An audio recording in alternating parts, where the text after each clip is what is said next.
Friends, welcome back to my YouTube channel. हम पिछले वाले सीरीज का ही आगे करेंगे। जब पीछे चल रहा था हमारा टेंस का पार्ट 1 आया था और उम्मीद है आप लोगों ने बहुत अच्छा प्यार दिया और आगे भी सब्सक्राइब कीजिए, शेयर कीजिए ताकि सबको पता चले। थोड़ा सपोर्ट की ज़रूरत है। और आज जो हम दूसरा वहीं से आगे करेंगे तो उसमें हम बता दिए थे सारा चीज़, और उसके बाद जो बचा है कि सब्जेक्ट क्या होता है, प्रीडिकेट क्या होता है, ऑब्जेक्ट क्या होता है, सब बताएंगे। तो देखिए, जैसे हम अगर एक सेंटेंस लिख रहे हैं कि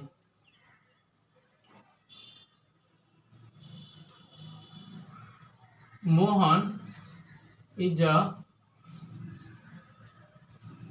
गुड बॉय, अगर इसमें हमको बोलेगा कि कोई सब्जेक्ट बताओ और प्रीडिकेट बताओ और ऑब्जेक्ट बताओ, तो कुछ नहीं।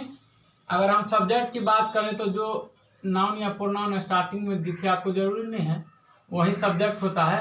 ई हो गया आपका सब्जेक्ट स्टार्टिंग में, अक्सर स्टार्टिंग में ही रहता है। और सब्जेक्ट को छोड़कर जितना पार्ट बच गया, अगर यहाँ से यहाँ पूरा बच गया ना, देखिए मोहन को छोड़कर इज ए गुड बॉय पूरा बच गया, ये हो गया प्रीडिकेट, ये हो गया सब्जेक्ट, ये हो गया प्रीडिकेट। और ऑब्जेक्ट की बात करें तो प्रीडिकेट का एक हिस्सा होता है, इसको हम बोलते हैं ऑब्जेक्ट। क्लियर है यहाँ तक? अब जो है कुछ सब्जेक्ट ऑब्जेक्ट आपको याद रखना पड़ेगा। जैसे आई है, ये हो गया सब्जेक्ट, और इधर हम लिखते हैं ऑब्जेक्ट। तो आई का जो ऑब्जेक्ट होता है वो होता है मी। यू का जो ऑब्जेक्ट होता है वो होता है यू। सी का जो ऑब्जेक्ट होता है वो होता है हर। और जो है ही का जो ऑब्जेक्ट होता है वो होता है हिम। ठीक है। और उसके बाद है दे का जो ऑब्जेक्ट होता है वो होता है देम। इट का जो ऑब्जेक्ट होता है वो होता है इट। यहाँ तक क्लियर है? अब पहला बात कि आपको समझना पड़ेगा, जैसे कोई लड़की है, लड़की को इंग्लिश में क्या बोलते हैं हम लोग? तो शादी से पहले ही रहती है, मतलब क्या बोलते हैं उसको, मायके। और शादी के बाद इसका ट्रांसफर हो जाता है ससुराल में।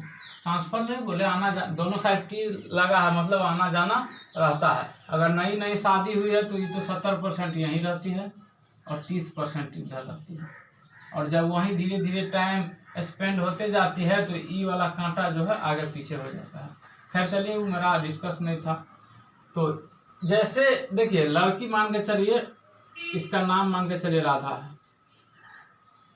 राधा है। तो इसका राधा की शादी हुई तो गई मायके से गई ससुराल। यहाँ का जो सदस्य था, इसके परिवार में जो मेंबर था और इसके ससुराल में जो मेंबर है, तो क्या इसका सेम रोल यहाँ रहेगा? तो आप बोलेंगे नहीं, इसका तो सेम रोल नहीं रहेगा। यहाँ जो पापा है, मम्मी है, भाई है, बहन है, दादी है, दूसरा कुछ है, तो वहाँ पर जो हम जाते हैं तो बोलते हैं पति है, देवर है, क्या बोलते हैं उसको, ननद है, सास है, इस यानी कि इसका रोल बदल जाता है। जगह बदलने पर रोल चेंज, जगह बदलने पर, यही याद रखना है कि जगह बदला रोल चेंज। आदमी वही है, चीज वही रहेगा, लेकिन अगर जगह बदल गए, सब्जेक्ट है तो सब्जेक्ट के स्थान पर आए, और मैं ही क्यों ना हूं, लेकिन जैसे हम बोलेंगे तुमने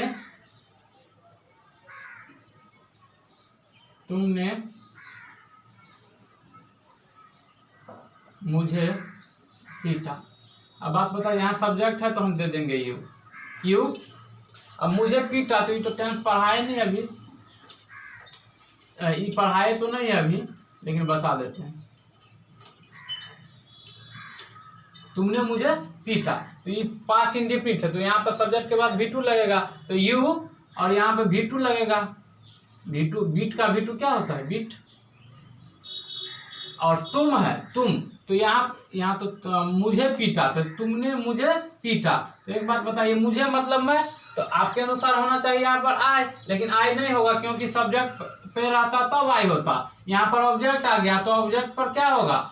आई का जगह बदल गया है, पहले सब मायके में था, ससुराल में चली गई, तो आई के जगह पर मी।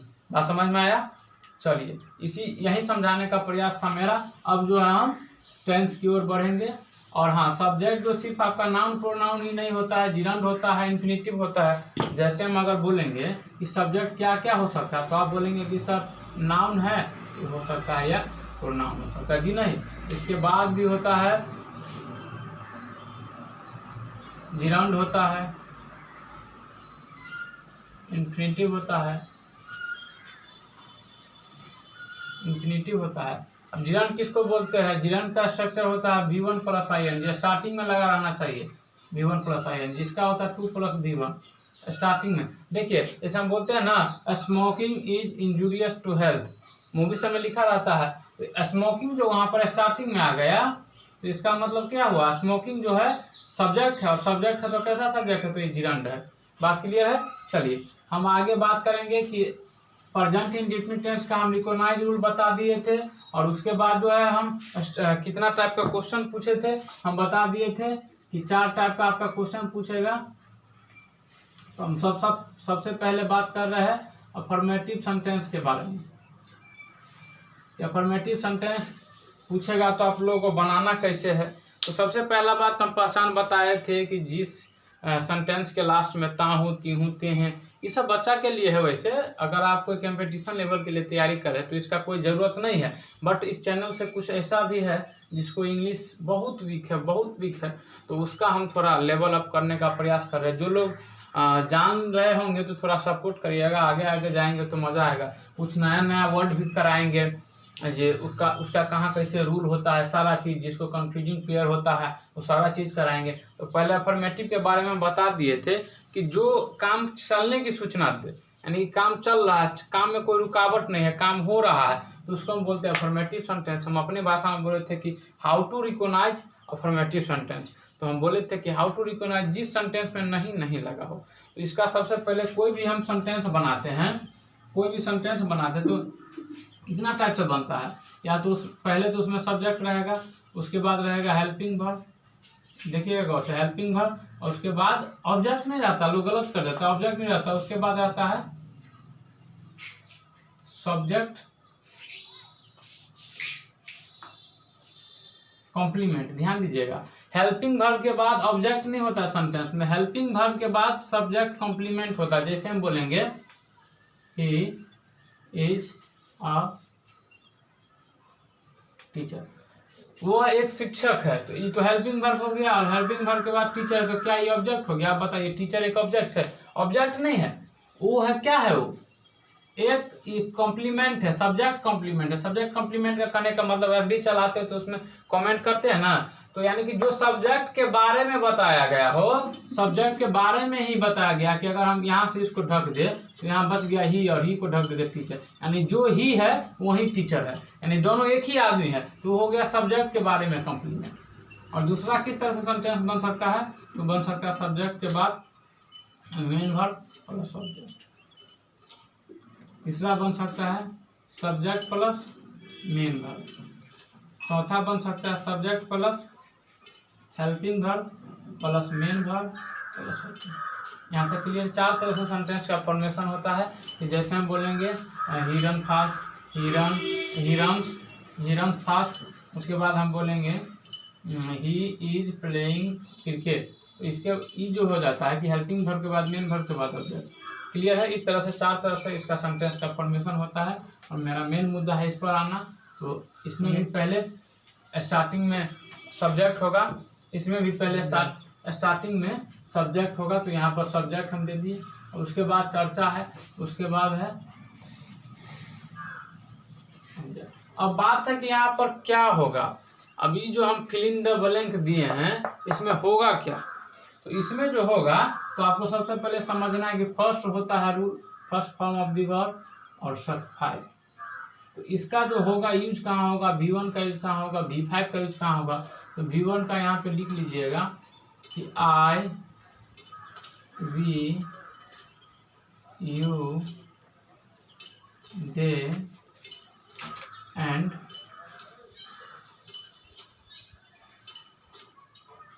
more than 2 नेम, यानी आई दी दे और दो या दो से अधिक नाम के साथ V1 का यूज करते हैं। और V5 का जो हम यूज करेंगे वो कुछ नहीं होता है, सिर्फ थर्ड पर्सन के सिंगुलर नंबर के साथ, ही, सी, इट एंड वन नेम,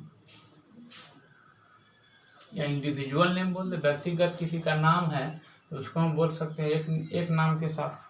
तो यहाँ तक क्लियर है।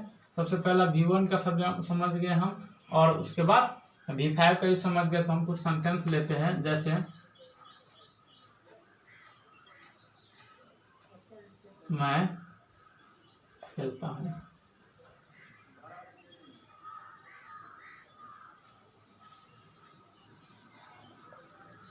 वह पढ़ता है,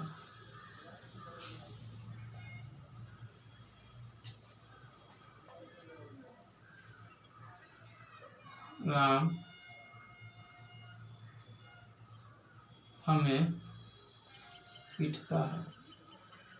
अभी बनाना है आप लोगों को। तो सबसे पहला बात सब्जेक्ट, तो सब्जेक्ट स्टार्टिंग में तो सब्जेक्ट है आई।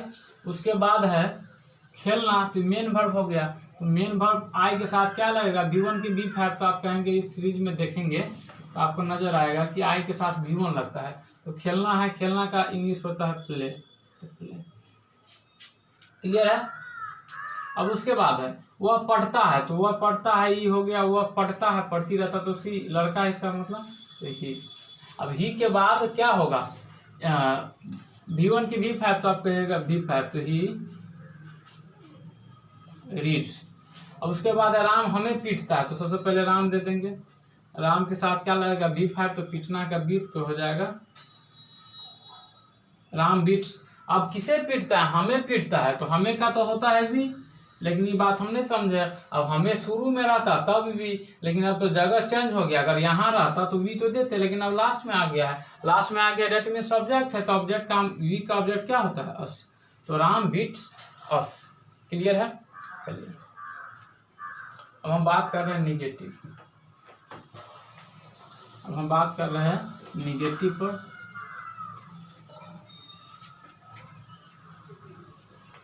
एक बात समझ आइए, जब भी हम निगेटिव का चर्चा करेंगे, जब भी हम निगेटिव का चर्चा करेंगे तो निगेटिव मेन वर्ब के साथ नहीं जुड़ता है। निगेटिव जो है मेन वर्ब के साथ, जैसे हम अगर ऐसे लिख दे कि आई प्ले नॉट क्रिकेट, तो इससे बड़ा बेवकूफ़ी वाला बात हो ही नहीं सकता है कि हम मेन वर्ब के साथ नॉट लगाते। मेन वर्ब के साथ नॉट नहीं लगता है। नॉट निगेटिव बनाने के लिए आपको जरूरत पड़ेगा सबसे पहले हेल्पिंग वर्ब का, क्योंकि helping verb he not, helping verb के बाद ही नॉट जोड़ा जाता है। क्योंकि आप लोग देखते होंगे कि हर गांव में हर एक आदमी के पास ऐसा गुण होता है जो कुछ स्पेसिफिक वर्क के लिए उसी को खोजा जाता है, उसी को खोजा जाता है। आप उसको इग्नोर नहीं कर सकते। अगर आप इग्नोर करेंगे तो आपको उसको खामियाजा भुगतना पड़ेगा। तो हम लोग सबसे पहले हेल्पिंग वर्ब के बाद चलेंगे, पास चलेंगे। इसका जो होता है, जो हेल्पिंग वर्ब होता है, निगेटिव बनाने के लिए हेल्पिंग वर्ब की जरूरत पड़ेगा। उसमें ही हम निगेटिव नॉट लगा सकते हैं। तो सबसे पहला बात हम चल रहे हैं निगेटिव सेंटेंस बनाने के लिए। सबसे पहले हमको चाहिए सब्जेक्ट। सब्जेक्ट तो मिल जाएगा, लेकिन अब यहाँ पे हेल्पिंग वर्ब के इसके पास तो है नहीं, और उसके बाद रह जाएगा सिर्फ V1 और रह जाएगा ऑब्जेक्ट, क्योंकि V5 नहीं रहेगा। क्योंकि V1 और V5 के जगह इसको रिप्लेस करना पड़ेगा हेल्पिंग वर्ब को। तो ये मान के चलिए कि आप कहीं पे घर से बाहर रह रहे हैं और आपका जो है नमक खत्म हो गया। नमक खत्म हो गया तो आप मान के चलिए टाटा का नमक यूज कर रहे हैं। तो अगर आप बगल वाला पार्टनर से मांगते हैं तो क्या उसको टाटा का ही डिमांड करिएगा कि हमको नमक चाहिए और ऊपर से चाहिए टाटा का ही? उसको तो मार के आपको मुंह सुझा देगा कि मान के चलिए भाई आपको नमक चाहिए तो ले जाइए, अब डिमांड करिएगा आपके लिए हम टाटा का खरीद के रखे, ऐसा कहीं होता है? तो आप बोलिएगा, मार खाने के बाद बोलिएगा अच्छा भाई ठीक है जो है सो दे दो। तो वो दिया, ये मांगने गया निगेटिव बनाने के लिए, आप ही लोगों की तरह तो मार खाया। तो पहले डू से मिला, बोला देखो इसने गोदाम खोला, बोला मेरे पास जो V1 में है वो डू है, और डिड जो है वो V2 है, और डन जो है वो V3 है, और डूइंग जो है वो V4 है, और डज जो है वो B5 है। इसमें से क्या लेना है लो। बेचारा डर गया था, बोला भाई इतना का काम नहीं है, हमको तो सिर्फ ई वाला चाहिए। गधा, ये थोड़ लेने के लिए तू इतना ब्रांड का नाम बोल रहा था, जाओ ले जाओ। रुपया दिया, ये अपना लेके चले आया। इसका तो हालत खराब था, ये आया और ऐसे चिपका दिया यहाँ पे कि लो भाई मेरा काम खत्म। मेरा देखिए, हम रटवाते नहीं है, समझाते हैं। डू कहाँ से आया, डज कहाँ से आया, आपको ये रटा दिया जाएगा कि निगेटिव होता है सब्जेक्ट प्लस डू या does plus not plus V1 plus subject, लेकिन हम यहाँ पे रटवाते नहीं है। तो अब तो हमको हेल्पिंग वर्ब मिल गया, अब तो हम बिंदास नोट लगा सकते। तो आपको कहेगा बिल्कुल, तो इसको हम मिटा देते हैं और यहाँ पर लगा देते हैं। यहाँ पर अब नोट तो लगा सकते हैं, अब उसके बाद V1 और उसके बाद आपका डिमांड पूरा हो गया, चाहे मार खाने के बाद ही हो, निगेटिव तो बन गया। अब उसके बाद देखिए, अब जो हम आगे बढ़ेंगे तो आगे हम क्या बढ़ेंगे, अब इसका जो स्ट्रक्चर बनाएंगे। अब डू किसके साथ यूज होता है, तो जिसके साथ V1 यूज हो रहा था उसी के साथ डू होगा, और जिसके साथ V2 नजर आ थी V5 नजर आता था उसी के साथ डज यूज होगा। जैसे हम बोलेंगे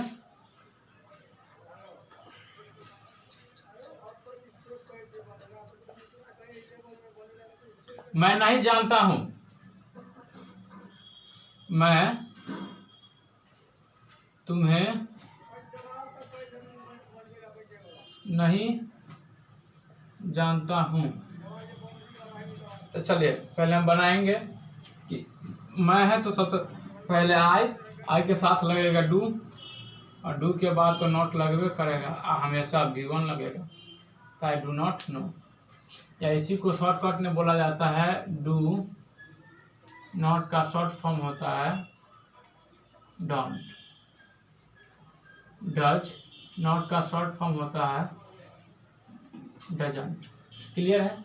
उसके बाद इसमें हम बोलेंगे आई के बाद लगेगा डू, उसके बाद लगेगा नॉट, उसके बाद लगेगा V1, और उसके बाद है तुम है। शुरू में रहता तो तुम है, लास्ट में है फिर भी यू, तो दोनों सेम में होता है। तो I do not know you. चलिए इसको बनाइए।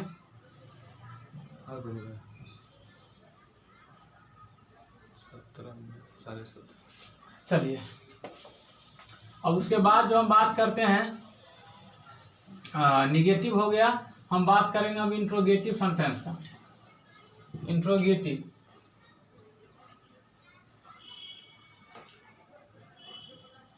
इंट्रोगेटिव सेंटेंस का बात करेंगे कि इंट्रोगेटिव सेंटेंस जो है, हम बता दिए थे कि इंट्रोगेटिव जो है आपको स्टार्टिंग में क्या लगा दिखेगा। स्टार्टिंग में आपको क्या लगा दिखेगा, तो इसका स्ट्रक्चर हम कैसे बनाएंगे। तो कुछ नहीं, बोला भाई हम शुरू में क्या रहते हैं, तो ये क्या किया जानते हैं, डू और डज को बोला तुम ही सामना करो, आगे इसको ढकेल दिया, और उसके बाद आ गया सब्जेक्ट, सब्जेक्ट के बाद आ गया V1 के बाद आ गया ऑब्जेक्ट, और इसके बाद लास्ट में साइन ऑफ इंट्रोगेशन। चलिए तो ये पूछेगा ट्रांसलेशन कैसे, तो इसे पूछेगा आपसे शुरू में क्या लगेगा, ये तो बता दिए हैं। क्या मैं जानता हूं, क्या मैं नहीं पढ़ता हूं।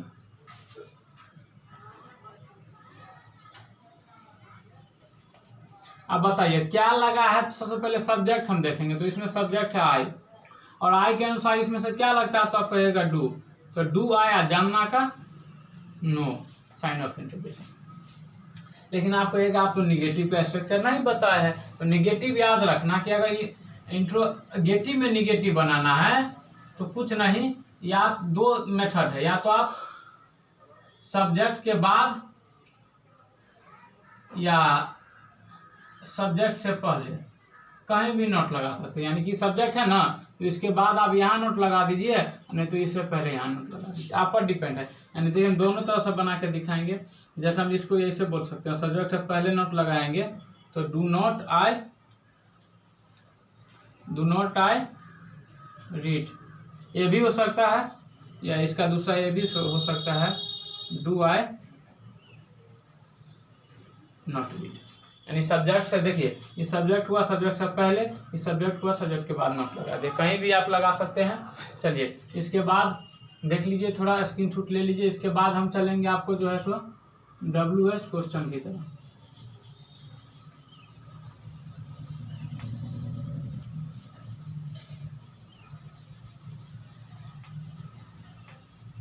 देखिए इंट्रोगेटिव और WH क्वेश्चन में ज़्यादा कुछ नहीं है। ये होता है ओपन कॉलेज, ज़्यादा फर्क नहीं पड़ता। इसमें हेल्पिंग वर्ब आगे रहता है, लेकिन उसमें WH क्वेश्चन आ जाता है। जैसे अगर इसका जो सिंपल स्ट्रक्चर बनेगा helping verb plus subject plus main verb और plus subject kind of interrogative, ये हो गया इंट्रोगेटिव का। और एक जो है इसको अगर WH में करेंगे तो देखिए WH वर्ड प्लस ई वाला सेम का सेम, यानी helping verb plus subject plus main verb plus subject plus. देखिए ई वाला सेम का सेम है, सिर्फ इसमें नया जो कुछ आता है वो होता है सिर्फ WH वर्ड, और वो पहले आके लग जाता है। यही बात हम बताने का कोशिश कर रहे हैं कि WH क्वेश्चन हम कैसे करेंगे डील। WH क्वेश्चन के लिए WH फैमिली समझते हैं आप लोग। चलिए तो WH फैमिली जो होता है 8 होता है, वैसे 7 होता है। How, where, which, when, which, who, whom,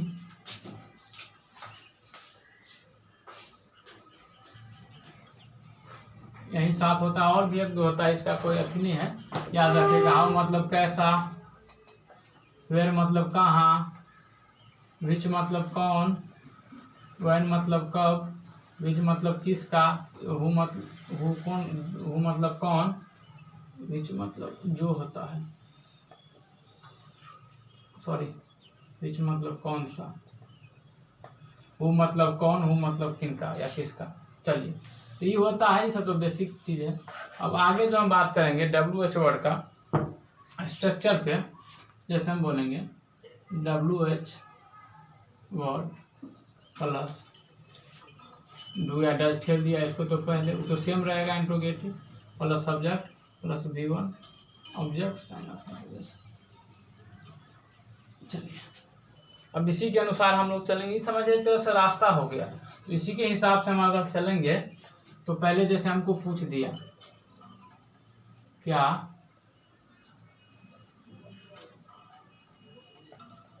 Ram जानता है, और दूसरा आपसे पूछ दिया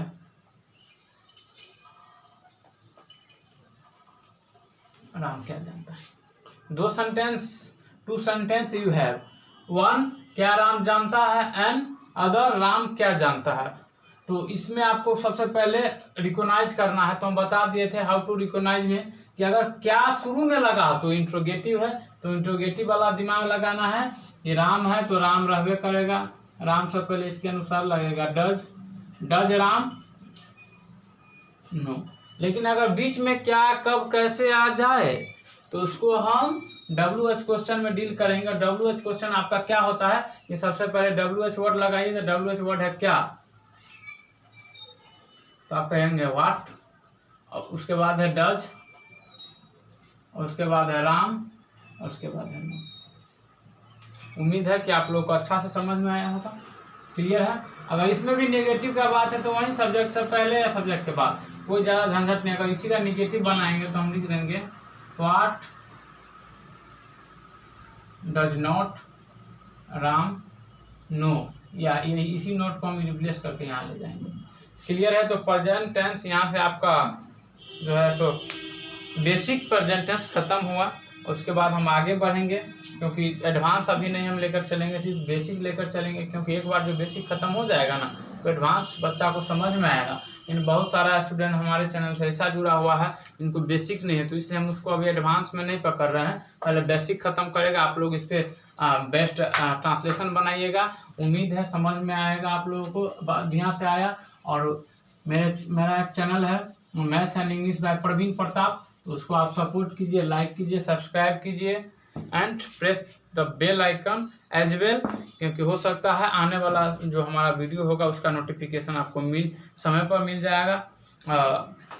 आपके लिए हम भरपूर कोशिश कर रहे हैं। उसके बाद कन्फ्यूजिंग पेयर का जो हम सीरीज लेकर चलेंगे उसमें 10 से 15 सीरीज आपको हम कराएंगे। और उसमें लगता है जैसे वोकेबलरी आप लोग याद करते होंगे, लेकिन हम याद नहीं कराएंगे, वहाँ पर याद तो करना ही पड़ेगा, लेकिन समझने के बाद जो याद करने का मज़ा है ना वो कुछ और है। चलिए, thank you, best of luck.